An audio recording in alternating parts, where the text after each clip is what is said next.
Ассаламу алейкум, урматтуу туугандар, кыргыз элим. Мен Россиядан кайрылып отурам. Кече күнү саат кечинде 6-да 8-октябрь күнү 2020-жылы стройкада 6-этаждан балдар кулап түшүп, экөө каза болду. 4-төө аман калды. Дагы экөө больницада жатат, тяжелый.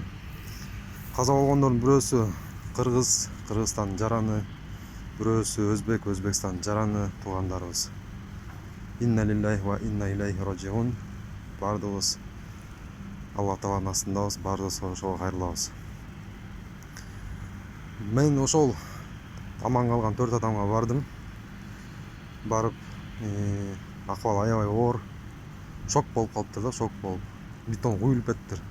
Бетон куюшуптур 6-этаждын крышасынчы, получается 7-этажга чыгып атыштыр да уже. Бетон коюп атканда каркас кармай албай, ошо агып кеткен да. 4төө кармалып калыптыр, жанагы 4 тең кыргыздар. Жап-жаш балдар. Говудуга алып барып объяснение алып атат. Титирип атат, бирөөсү ыйлап атат, бирөөсү кузуп атат, бирөөсү сүйлөй албайт. Бирөөсүнүн көзүнө бетон кирип кетиптир. Анысы ыйлап аябай стресс болуп калыштыр да. Анан бар болуп эмне дерин билбейм. Эми Кудай сактады деп атам, Кудай сактады. Анан таң калган айттым, эми Кыргызстан оңолот.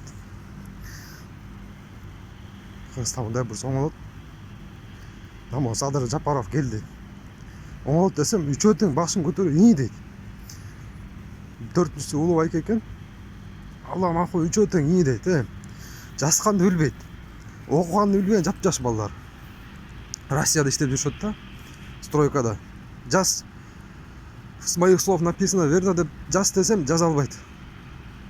Ошол Россияда стройкада иштеп жүргөн баланын үмүтү бар. Крышада бетон коюп аткан баланын үмүтү бар. Үмүт бар биздечи. Садыр байке, мен сизге кайрылам. Алып кеткиле, бизди сүйрөп кеткиле. Башчы керек бизге. Эл кыйналды. Жап-жаш балдар, биякта стройкада жап-жаш кыздар магазинде иштеп жүрүшөт. Мен тажаган жокмун. Мен намыстанып атам. Боорум ооруп ошол балдарга.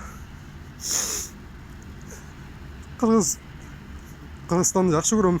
Кыргыздарды сүйөм мен. Мен мекенimди сүйөм.